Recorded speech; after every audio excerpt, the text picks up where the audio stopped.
기쁨에게 오신 모든 분들을 주님의 이름으로 환영합니다. 이 시간 묵도하심으로 예배를 시작하겠습니다. 우리가 마음의 뿌림을 받아 악한 양심으로부터 벗어나고 몸은 맑은 물로 씻음을 받았으니 참 마음과 온전한 믿음으로 하나님께 나아가자. 하나님은 영이시니 예배하는 자가 영과 진리로 예배할지니라. 영원히 찬송과 경배를 받으실 하나님 아버지, 저희들은 오늘도 주님의 풍성한 사랑을 힘입어 이렇게 성전에 나와 예배를 드립니다. 지난 한 주간 메마른 광야와 같이 거칠었던 저희들의 삶에 구름 기둥과 불 기둥으로 인도하여 주시고 폭염과 갈증 속에서도 은혜의 샘물이 마르지 않도록 공급하여 주신 것에 감사드립니다. 거룩한 주일에 베푸실 은혜를 사모하며 다시 한번 주님의 날개 아래로 모인 백성들에게 평안과 안식과 신령한 기쁨을 누리게 하여 주옵소서. 모든 영광을 성삼위 하나님께 올려드리오며 예수님 이름으로 기도합니다. 아멘. 오늘 우리가 함께 나눈 말씀은 이사야서 9장 6절 말씀과 누가복음 1장 46절로 55절 말씀입니다. 이는 한 아기가 우리에게 낳고 한 아들을 우리에게 주신 바 되었는데 그의 어깨에는 정사를 메었고 그의 이름은 기묘자라 모사라 전능하신 하나님이라 영존하시는 아버지라 평강의 왕이라 할 것임이라. 마리아가 이르되 내 영혼이 주를 찬양하며 내 마음이 하나님 내 구주를 기뻐하였음은 그의 여종의 비천함을 돌보셨음이라. 보라, 이제후로는 만세의 나를 복이 있다 일컬으리로다. 능하신 이가 큰 일을 내게 행하셨으니 그 이름이 거룩하시며 긍휼하심이 두려워하는 자에게 대대로 이르는도다. 그의 팔로 힘을 보이사 마음의 생각이 교만한 자들을 흩으셨고 권세 있는 자를 그 위에 내리치셨으며 비천한 자를 높이셨고 줄이는 자를 좋은 것으로 배불리셨으며 부자는 빈손으로 보내셨도다. 그 종 이스라엘을 도우사 긍휼히 여기시고 기억하시되 우리 조상에게 말씀하신 것 같이 아브라함과 그 자손에게 영원히 하시리로다 하니라. 아멘. 예수님의 이름에 담긴 하나님의 선물 세 번째 시간입니다.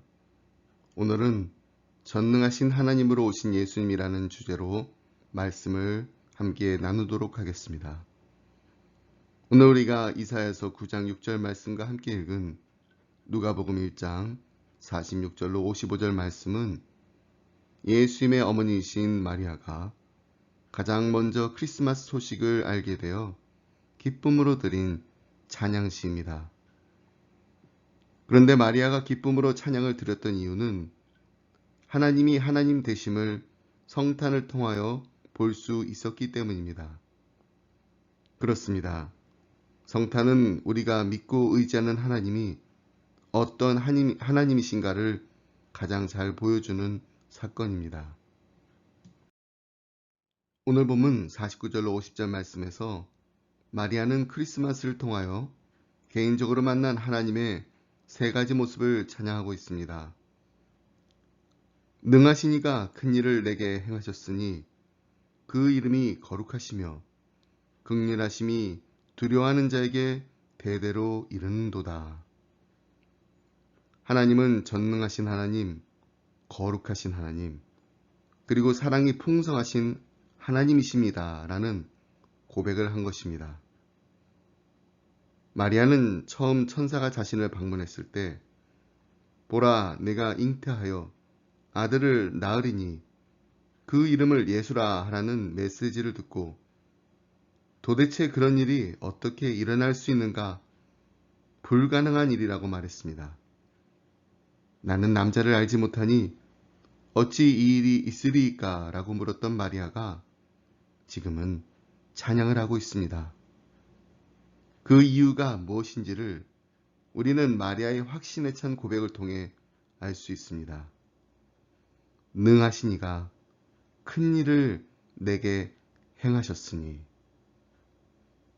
하나님은 전능하신 하나님이시기 때문에 능치 못할 일이 전혀 없다라는 것입니다. 여러분, 하나님께서 전능하신 하나님이 아니시라면 동정녀 탄생은 불가능한 일입니다. 요즘과 같이 과학이 발달한 시대에 동정녀 탄생을 믿는 사람이 누가 있냐고 주장하는 사람들이 우리 주변에 얼마나 많은지 모릅니다. 하지만 예수님께서 태어나셨을 때도 동정녀 탄생은 도저히 우리 인간의 머리로서는 믿을 수 있는 일이 아니었습니다. 과학이 발달하고 안 하고의 문제가 아닙니다. 예전에 우리나라 코미디계의 원로셨던 고 구봉서 장로님께서 예수님을 믿게 되었다고 하니까 친구분들이 와서 이런 말들을 했다고 합니다. 자넨 처녀 마리아가 예수를 잉태했다라는 그 말도 안 되는 얘기를 정말 믿는 건가? 그때 구봉서 장로님이 이렇게 대답했다고 합니다. 마리아의 남편이 요셉도 가만히 있는데 자네들이 누구라고 이렇게 나서서 난리인가? 정말 명답입니다. 여러분, 동정녀 마리아의 몸에서 우리 주님이 오심을 믿지 못하는 분들이 아주 중요한 사실을 한 가지 잊고 계신 게 있습니다. 그것은 바로 하나님이 하나님이시라는 사실입니다. 하나님은 전능하신 하나님이시기 때문에 능치 못할 일이 전혀 없으시고 불가능한 일을 가능하게 하실 수 있다라는 것입니다. 그런데 이 전능하신 하나님께서 무엇 때문에 이 땅에 오셨냐라는 것입니다. 그것은 바로 우리를 위해서입니다. 그래서 하나님은 전능하신 하나님이실 뿐만 아니라 거룩하신 하나님이십니다. 이처럼 거룩하신 하나님이 우리 인간의 몸을 입으시고 이 땅에 태어나셔야만 했던 이유가 있습니다. 그것은 바로 죄가 없으신 거룩하신 하나님이면서도 또한 우리 인간의 죄를 담당하실 수 있는 인간이셔야 하기 때문입니다. 그래서 우리가 믿고 의지하는 하나님은 우리의 필요를 아시고 채우기를 원하시는 사랑의 하나님이십니다. 만일 하나님께서 전능하시고 거룩하신 하나님만 되신다면 크리스마스가 필요치 않았을 것입니다. 하지만 하나님은 사랑의 하나님이시기 때문에 전능하시고 거룩하신 하나님이 임마누엘, God with us, 우리와 함께 하시려고 우리 인간의 몸을 가지고 이 땅에 오셨다는 것입니다. 그리고 우리를 위해서 아무 흠도 없고 거룩하신 주님이 십자가에 달려 돌아가셨습니다. 예전에 크리스마스 때 받았던 이 카드에 이런 글이 있었습니다. 여러분들도 한 번쯤은 다 읽어보신 글입니다. 인간에게 가장 필요한 것이 지식이었다면 하나님은 우리에게 선생을 보내주셨을 것이다. 인간에게 가장 필요한 것이 돈이었다면 하나님은 우리에게 사업가를 보내주셨을 것이다. 인간에게 가장 필요한 것이 건강이었다면 하나님은 우리에게 의사를 보내주셨을 것이다. 인간에게 가장 필요한 것이 오락이었다면 하나님은 우리에게 연예인을 보내주셨을 것이다. 그러나 인간에게 가장 필요한 것은 용서였다. 그래서 하나님은 우리에게 구세주를 보내주셨다. 여러분, 이보다 더 놀라운 사랑이 어디에 있겠습니까? 이보다 더 큰 기쁜 소식을 어디에서 들어볼 수 있을까요? 어떻게 보면 우리도 그동안 세상의 분주함으로 인해 성탄의 기쁨, God with us, 하나님이 우리와 함께 계신다라는 이 놀라운 소식을, 기쁜 소식을 잊고 살아갈 때가 많았던 것 같습니다. 이제 다시 이 놀라운 성탄의 기쁨을 회복하고 감사함으로 찬양하는 기쁨의 가정들이 다 되시길 주님의 이름으로 축복합니다.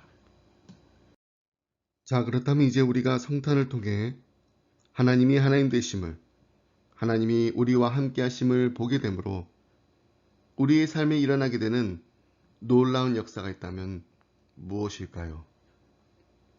그것은 바로 인생을 바라보는 우리의 관점이 변하게 된다라는 것입니다.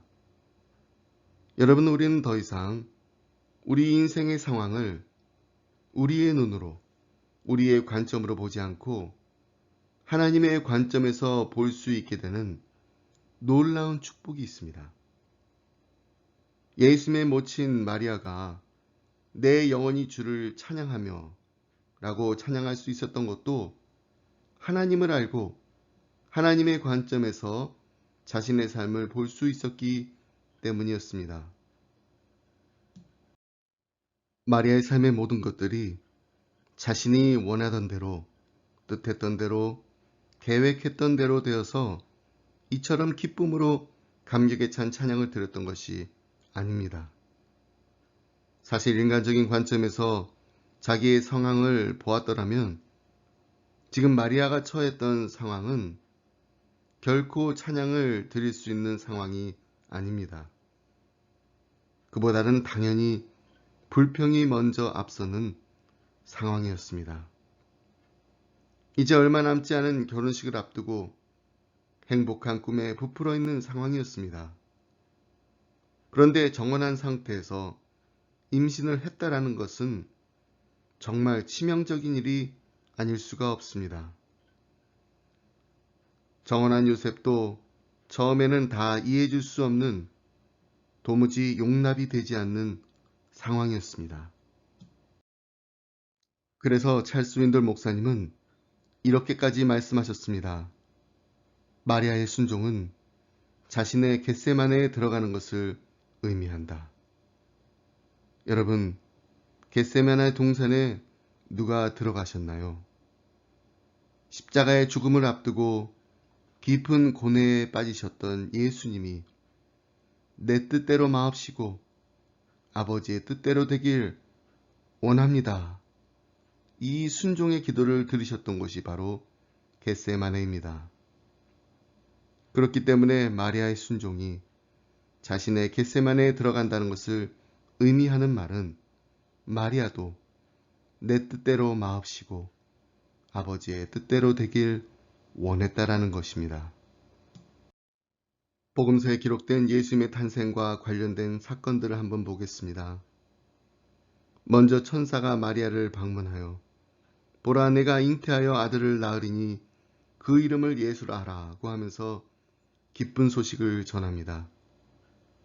그리고 정말로 마리아가 성령으로 예수님을 임신하게 되고 이 소식을 듣게 된 요셉은 조용히 파혼을 고려합니다.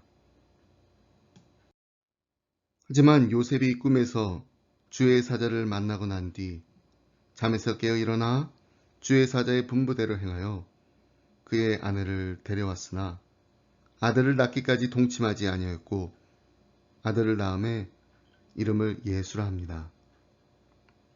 이 모든 일들이 마리아가 원했던 대로, 뜻했던 대로, 계획했던 대로 된 것이 아니라 하나님께서 원하시는 대로, 하나님께서 뜻하시고 계획하신 대로 하나하나 이루어졌다라는 것입니다. 여러분, 지금 우리에게 주어진 환경이 완벽하고 우리의 가정에 아무런 어려움이나 문제가 없기 때문에 항상 기뻐할 수 있고 범사에 감사할 수 있는 것이 아닙니다. 전능하신 하나님께서 우리의 삶의 모든 것을 주관하고 계실 뿐만 아니라 우리를 향하신 하나님의 사랑이 변치 않고 영원하다라는 확신이 있기 때문에 우리는 날마다 예수님과 동행하는 기쁨을 누리면서 모든 일에 감사하며 살 수 있는 것입니다. 저도 아주 최근에 기도를 하다가 이런 감사를 드린 적이 있습니다. 휴스턴에 온 지가 벌써 5년이 됩니다. 첫 교회에서 2년 정도 담임 목회를 하다가 사임을 하고 플러신대원에서 박사 논문을 1년 동안 열심히 쓰고 졸업을 하게 되었습니다. 그러면서 기쁨의 교회를 개척하게 되었고 지금도 너무나 감사하게 기쁨으로 섬기고 있습니다. 그런데 졸업을 하고 나서 고민이 하나 생겼습니다. 개척교회를 시작하면서 적어도 3년 동안은 자비량 목회를 하겠다고 결심했기 때문에 잡을 찾기 위해 아이들이 학교에 가기 전에 일할 수 있는 밤에 일하고 새벽에 집에 올 수 있는 나잇 시프트를 찾았습니다. 그때 저희가 1년 동안 자동차 한 대로 아내와 제가 함께 타고 다녔기 때문에 아이들 학교 가는 시간과 아내가 출퇴근하는 시간을 피해 잡을 찾아야 했습니다. 저는 이민 가정에서 자라고 컸기 때문에 아버지 가게에서 일했던 경험도 있고 대학교 때는 친구들과 같이 아르바이트로 빌딩 유리 청소를 한 적도 있고 해서 어떤 잡이든지 일할 수 있는 기회가 생기면 일할 준비가 되어 있었습니다. 꼭 보수가 없더라도 널싱홈이나 하스피스 같은 곳에서 섬기려고 자원봉사 홈페이지에 등록도 해놓았습니다. 주로 밤에 일할 수 있는 잡 중에 UPS나 FedEx 아니면 오피스를 청소하는 일을 찾고 있는 중이었는데 하루는 제가 남부개혁 신학교를 방문하게 되었습니다. 휴스턴에서 계속 사역을 하려면 지역사회에 있는 목사님들을 찾아뵙고 교제를 나누겠다라는 마음에서 한 분 한 분 연락을 드리고 있었는데 마침 총장님이 시간이 되셔서 학교에 가서 뵙게 되었는데 이야기를 나누던 중에 학교에서 행정일을 맡아 일해볼 마음이 있냐고 하셔서 기도해보고 연락드리겠다고 말씀드리고 집에 왔습니다. 그때 저희 집에 자동차가 한 대밖에 없어서 학교에서 일하는 시간을 맞추기가 어려울 것 같다고 말씀드리긴 했는데 학교에서 받는 월급으로 car payment와 인슈런스를 커버할 수 있었기에 자동차를 한 대 구입하게 되었습니다. 그리고 지난 2년 동안 열심히 학교 일도 하고 기쁨의 교회를 섬기고 있는데 제가 최근에 기도하면서 감사드린 것은 학교에서 행정일을 보면서 참 많은 것을 배웠다라는 것입니다.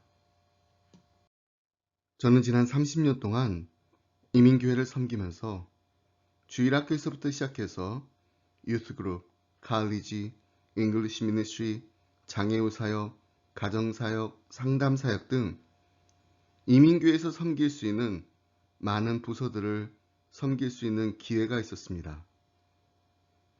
한 가지 안 해본 게 있다면 행정목사입니다. 그런데 이번에 학교에서 행정일을 보면서 새로운 것들을 참 많이 배울 수 있었다라는 게 너무 감사하다라는 생각이 든 것입니다. 여러분, 우리 교회 홈페이지도요, 학교 일을 하면서 배운 거예요.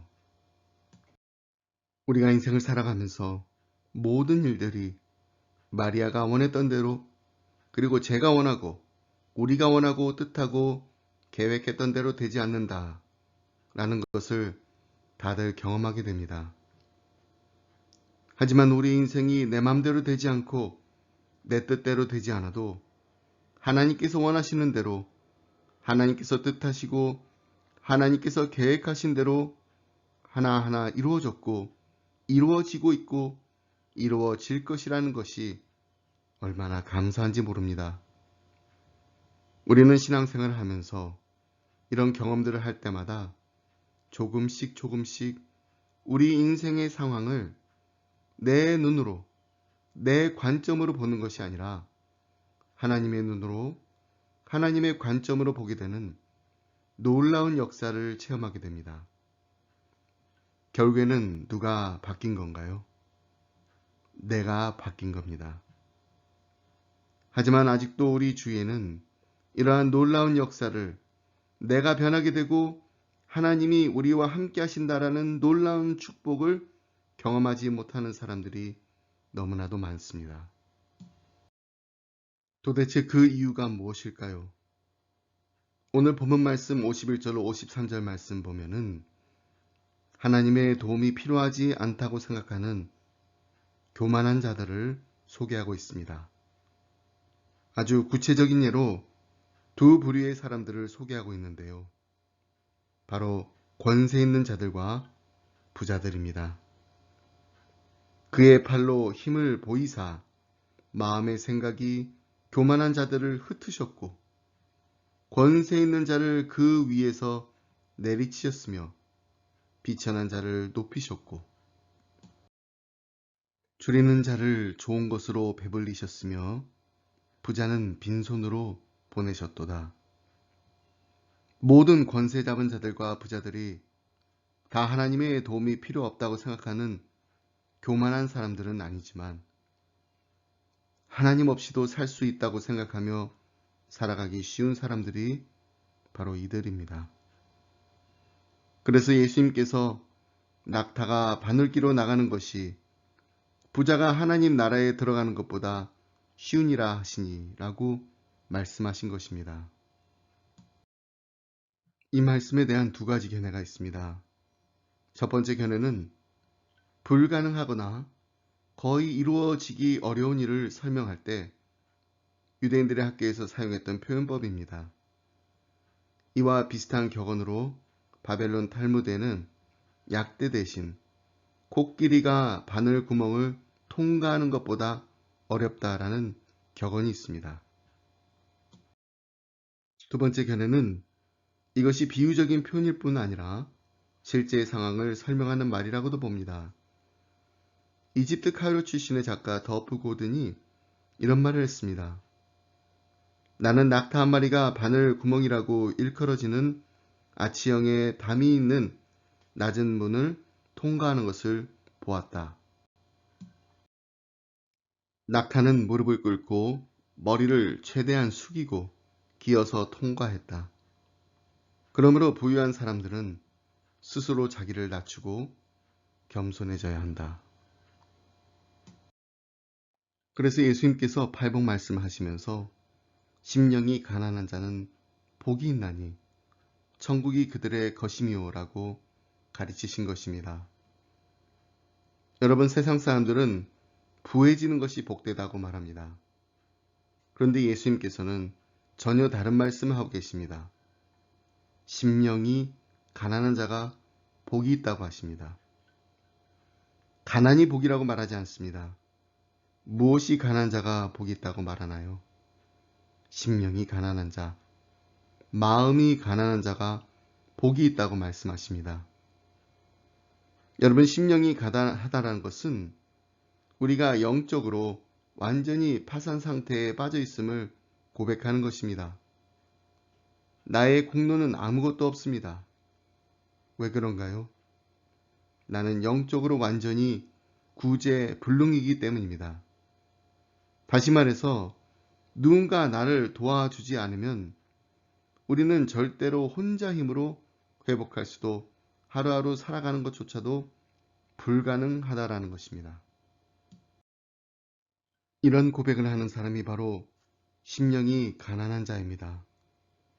성경은 의인은 없나니 하나도 없다고 선언합니다. 이사야 선지자는 이사야 64장 6절에서 아주 극단적인 표현으로 우리의 영적 상황을 잘 표현하고 있습니다. 대저 우리는 다 부정한 자 같아서 우리의 의는 다 더러운 옷 같으며 우리는 다 쇠폐함이 잎사귀 같으므로 우리의 죄악이 바람같이 우리를 몰아가나이다. 우리가 어떻다고 했나요? 다 더러운 옷 같다고 했습니다. 그런데 한글개혁 성경이 아주 고상하게 옷이라고 번역한 거지, 원래 이 단어는 고름이 질질 나오는 환자의 몸에서 그 고름을 닦아주고 난 헝겊을 말합니다. 그러니 얼마나 더럽습니까? 그런 옷을 지금 우리가 입고 있다라는 것입니다. 만약에 여러분과 제가 우리 자신의 의로 살고 있다면 말입니다. 그래서 현대 독일어 번역 성경은 심령의 가난함을 오직 하나님으로부터만 어떤 것을 기대하고 자신으로부터는 아무것도 기대하지 않는 것이라고 번역했습니다. 우리가 하나님 없이는, 하나님의 도우심 없이는 한시도 한순간도 살 수가 없다는 것입니다. 그래서 우리는 사도 바울처럼 나의 나된 것은 다 하나님의 은혜입니다 라고 고백할 때가 가장 행복한 것입니다. 여러분, 우리가 3월 달에 마가복음 말씀 함께 묵상하면서 마가복음 5장에 나오는 예수님을 만난 수많은 사람들 중에서 회당장 야이로의 12살 난 딸 이야기와 12년 동안 혈루증을 앓은 한 여인의 이야기를 나눈 적이 있습니다. 이 두 사람의 이야기에는 공통점이 있는데요. 먼저 이 두 이야기의 주인공 모두가 아주 절망적인 상황에 처해 있었다라는 것입니다. 여인은 불치의 병을 앓고 있었으며 해당장의 어린 딸도 지금 사경을 헤매고 있습니다. 그런데 아이러니컬하게도 여인은 12해를 질병으로 고통받고 있었으며 사경을 헤매고 있었던 소녀 역시 12살이었습니다. 12이라는 숫자의 의미를 두고 연구하는 학자들 사이에는 12는 완전수로서 하나님의 계획과 성취를 나타내는 수로 상징된다고 보고 있습니다. 하지만 굳이 12이라는 숫자에 많은 의미를 부여하지 않더라도 이 여인에게 있어서 12년이라는 세월은 희망 없이 고통 가운데 지내오기에는 너무나 긴 세월이 아니었나 하는 생각을 해봅니다. 자기 병을 고치기 위해서 할 수 있는 모든 노력을 다 동원해 보았지만 소용이 없었습니다. 여러 가지 많은 방법들이 있었는데 그 중에는 탈무드에서 말하는 이런 방법도 있었다고 합니다. 타조알 껍데기를 부수어 만든 가루를 헝겊에 싸서 머리에 올려놓고 다니는 것과 같은 수많은 다양한 방법들을 다 동원해 보았지만 아무런 효험이 없었습니다. 몸에 좋다는 건 다 먹어봤을 것입니다. 하지만 나아지기는커녕 오히려 더 악화되기만 했습니다. 이제는 죽음을 기다릴 수밖에 없는 상태. 이것이 여인이 처해 있던 절망적인 상황이었습니다. 그러나 이 절망이라는 고통보다 더 커다란 고통은 이 여인이 주변 사람으로부터 완전히 격리된 삶을 살고 있었다는 사실입니다. 육체적인 고통보다 그녀를 더욱 힘들게 했던 고통은 다름 아닌 정신적인 소외감이었을 것입니다. 혈루증이란 여인이 끊임없이 하혈을 하는 일종의 부인병입니다. 그런데 율법이 혈루증을 부정한 것으로 규정했기 때문에 혈루증에 걸린 사람도 부정하지만 걸린 사람을 만진 사람도 부정해집니다. 그래서 혈루증을 앓고 있는 이 여인은 사람들을 만날 수가 없었습니다. 사람들이 많이 모인 장소에도 갈 수도 없었습니다. 성전에 들어가 예배를 드리는 것도 허락되지 않았습니다. 이처럼 부정한 여인으로서 사회로부터 철저하게 소외당하는 것은 어느 정도 참을 수 있었겠지만 사랑하는 남편과 사랑하는 자식을 마음대로 만날 수도 볼 수도 없는 절망보다 더 커다란 고통인 소외의 고통을 경험하고 있었던 여인의 모습을 우리는 성경에서 볼 수 있습니다.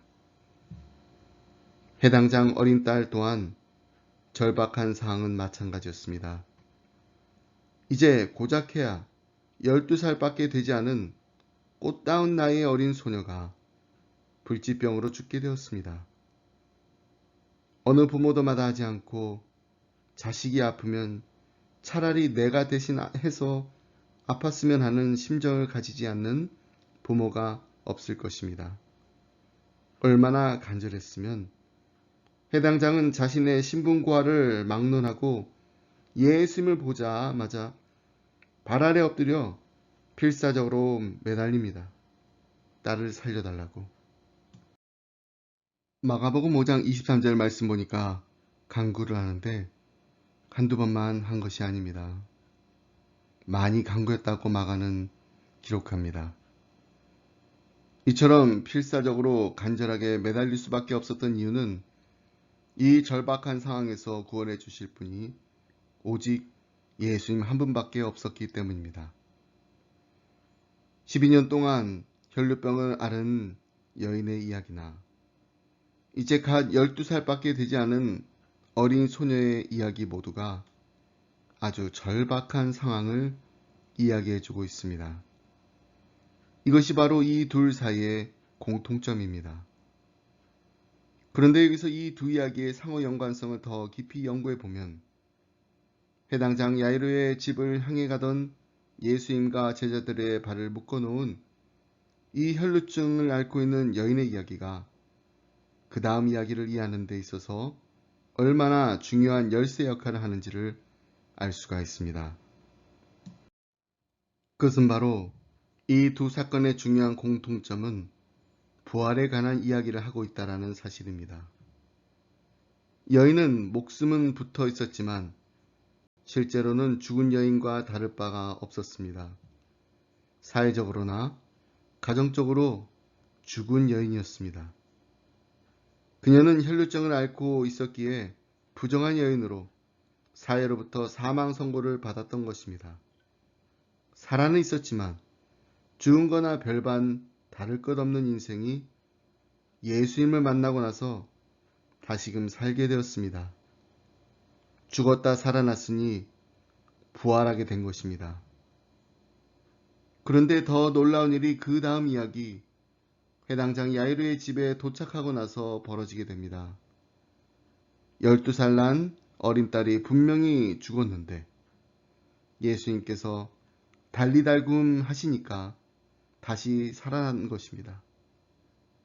이 두 이야기의 공통점이 바로 여기에 있습니다. 절박한 상황, 절망적인 상황에 처한 이 두 사람이 만난 예수님이 바로 하나님의 아들, 부활이요 생명의 주이신 예수 그리스도시라는 점입니다. 이것이 바로 마가가 복음서를 통해 전하고자 했던 핵심 메시지였습니다. 마가복음 1장 1절에서 하나님의 아들 예수 그리스도의 복음의 시작이라고 외친 베드로의 제자 마가는 이 복음, 기쁜 소식을 듣는 자들에게 벌어지는 엄청난 기적과 축복이 무엇인지를 말해주고 있습니다. 바로 예수 그리스도가 기쁜 소식의 시작이라는 것입니다. 여러분이 놀라운 축복을, 이 기쁜 소식을 믿으십니까? 믿으셔야 합니다. 예수 그리스도가 기쁜 소식이라는 것을 믿었던 이 두 인생은, 두 가정은 주님의 놀라운 기적과 축복을 체험할 수 있었습니다. 우리도 마찬가지입니다. 우리 기쁨의 가정에 이런 아름다운 고백이 그리고 놀라운 기적과 축복이 일어나길 간절히 소원합니다. 예수 그리스도가 나의 삶의 가장 기쁜 소식입니다. 예수 그리스도만이 우리 가정의 기쁜 소식의 시작입니다. 나의 문제 해결의 열쇠뿐만 아니라 나의 인생의 전부가 주님 손안에 있습니다. 지금 내가 처해 있는 환경이 어려움 가운데, 역경 가운데 있을지라도 전능하신 나의 주님께서 다시 살려주실 줄 믿습니다. 주님 도와주시옵소서. 겸손하게 고백하며 나아갈 때 진정한 치유와 회복의 역사가 일어나는 우리의 인생 그리고 우리의 가정이 되길 주님의 이름으로 축복합니다. 기도하겠습니다. 사랑과 은혜가 풍성하신 하나님 아버지 감사합니다. 우리 인생의 모든 것을 주관하시는 하나님이 우리의 아버지 되심을 감사드립니다. 때로는 우리의 삶이 우리가 바라고 원하고 뜻하고 계획한 대로 이루어지지 않을 때 하나님의 뜻을 구하게 하시고 하나님의 눈으로 바라보게 하시고 하나님의 때를 기다리게 하심을 감사드립니다. 내 뜻대로 마옵시고 아버지의 뜻대로 하옵소서 라고 순종하는 마음으로 기도하시고 십자가를 지신 예수님처럼 우리도 날마다 주님의 뜻을 이루소서 기도하며 찬양하게 하옵소서. 세상의 모진 풍파와 도무지 갈피를 잡을 수 없는 인생의 거센 풍랑 속에서도 주님만을 바라보고 주님의 도우심만을 간절히 구하며 겸손한 마음으로 나아갈 때 주님 역사하여 주옵소서. 이 한 주간도 살아계신 하나님, 역사하시는 하나님, 우리와 함께 하시는 하나님을 날마다 체험하며 동행하는 기쁨이 넘치는 복된 하루하루가 되게 하여 주옵소서. 이 모든 말씀 우리를 사랑하시는 예수 그리스도 이름으로 기도드립니다. 아멘.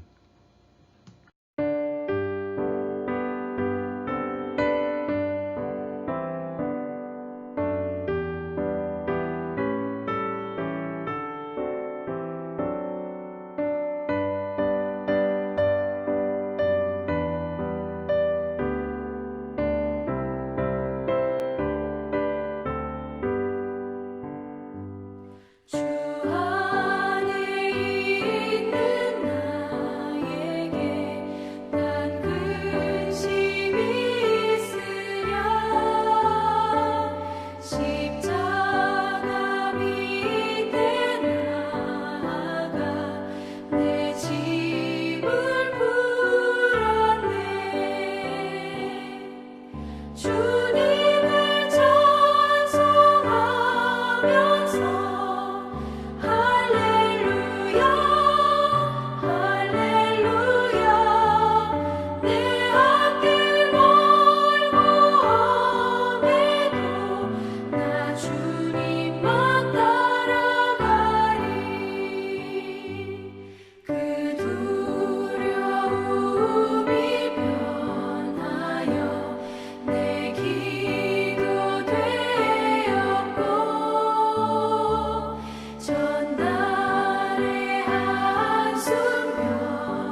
주와 맺은 언약은 영불변하시니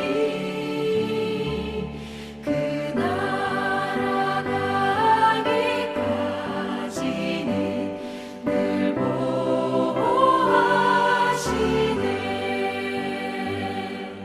주님을 찬송하면서 할렐루야 할렐루야 내 앞길 멀고 험해도 나 주님만 따라가리.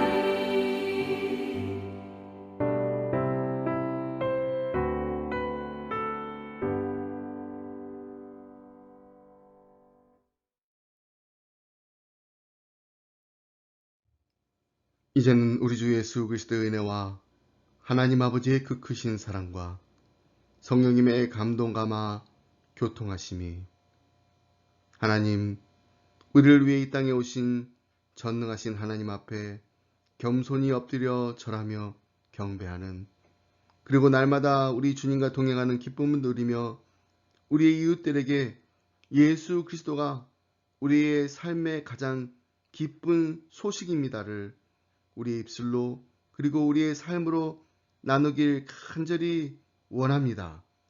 기도하며 이 자리를 떠나는 사랑하는 성도님들과 가정과 생업 위에, 그리고 주님의 몸된 교회 위에 지금으로부터 영원토록 함께 하시길 간절히 축원하옵나이다.